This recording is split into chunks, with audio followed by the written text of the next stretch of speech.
UAE. Plastic, crude oil, laundry microfibers top causes of seabird deaths, study finds.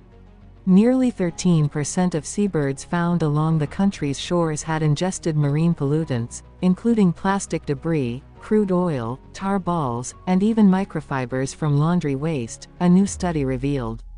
A recent study by the Environment and Protected Areas Authority (EPA) in Sharjah has shed light on the alarming impact of marine pollution on the UAE's coastal wildlife.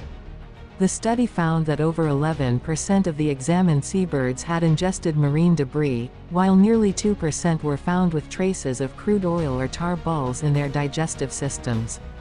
The most commonly consumed ingested materials were plastic polymers, especially polyethylene, followed by glass, fishing hooks, and oil residues, all of which pose serious health risks to marine birds. One surprising source of pollution uncovered in the study was laundry wastewater. Researchers found that microfibers, released from synthetic fabrics during washing, accounted for nearly 78% of all detected microplastics in a sub-analysis of 20 birds. This study, published in the Marine Pollution Bulletin, is the first of its kind in the Middle East to systematically examine seabird ingestion of marine debris. Analyzing the digestive tracts of 478 dead seabirds from 17 species collected across the Arabian Gulf and Gulf of Oman, the findings reveal the severe consequences of marine pollution on coastal wildlife, highlighting the urgent need for action to safeguard these vulnerable ecosystems.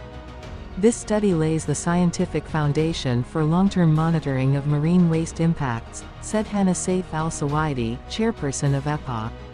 It also highlights the need for urgent, collective action to protect our fragile marine ecosystems. Among the seabirds most affected by debris ingestion were juvenile large white-headed gulls, which were found to be more susceptible than adults. This highlights the added vulnerability of younger birds and the importance of targeting conservation efforts at all stages of seabird life. The study, conducted under the Sharjah Strandings Response Program, is not only a major scientific milestone but also a catalyst for long-term monitoring of marine pollution.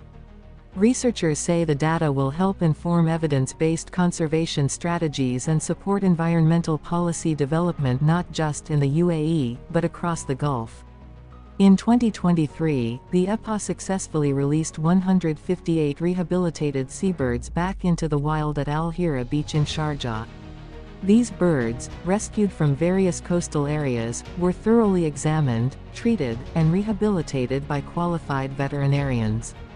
Their successful return to the sea underscores the critical importance of rescue and rehabilitation efforts, working hand in hand with scientific research to protect marine wildlife. This is more than a scientific milestone, Al-Sawaidi added. It reaffirms Sharjah's position as a regional leader in environmental and biodiversity research, and shows our deep commitment to sustainability and marine life protection.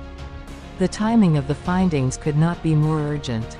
As the UAE continues to develop its coastline and expand its tourism and shipping sectors, the study serves as a stark reminder of the invisible waste accumulating in our oceans and its deadly consequences for wildlife. In the UAE, there are existing marine protection laws. Under Federal Law No. 24 of 1999, discharging pollutants, such as oil waste, plastic, or hazardous materials, into UAE waters is a criminal offense. Violators face fines of up to $1 million, possible imprisonment, and are financially responsible for cleanup operations. The law empowers authorities to take direct action against ships, companies, or individuals whose activities harm marine ecosystems. Coinciding with World Environment Day, the EPA hopes the study will not only raise awareness about the dangers of marine pollution but also inspire action from the public. Everyday behaviors, such as improperly discarding plastic or neglecting to use laundry filters, can have devastating long-term effects that stretch far beyond the shoreline. Each piece of plastic that reaches the ocean could end up in the belly of a bird, said one marine biologist involved in the study. This is about more than seabirds. It's about the health of the entire marine ecosystem, and ultimately, our own. Source: Khaleej Times.